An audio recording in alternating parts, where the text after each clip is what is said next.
The prevalence rates are going up and down in different areas of that. I think overall, I'd have to check it, but I think it's similar.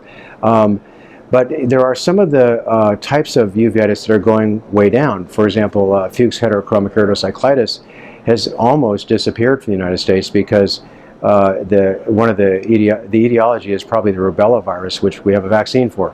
So it's sort of disappearing. But we still see it in immigrant populations, but it's very low now. Whereas other populations have gone up. So I think the overall rate of just inflammatory disease and causing eye problems is probably pretty similar, although the specific causes will have changed over time. And that's been going on a long time. Back in the 1920s and 30s, there were a completely different set of diseases in the 1940s and 50s and 60s that caused a lot of inflammatory problems in eye disease.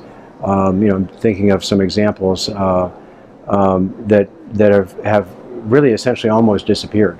So we're still going through that evolution of finding, diagnoses appear, etiology is understood better, it's treated better, and then the prevalence rates decrease. But then new things have popped up to fill that void. So I think overall it's still a problem that we have to deal with in clinical practice. We will see a certain percentage of patients that will have it. That rate, they don't seem to be disappearing, even though there are some types of those patients that we seem to be seeing a little bit less of nowadays.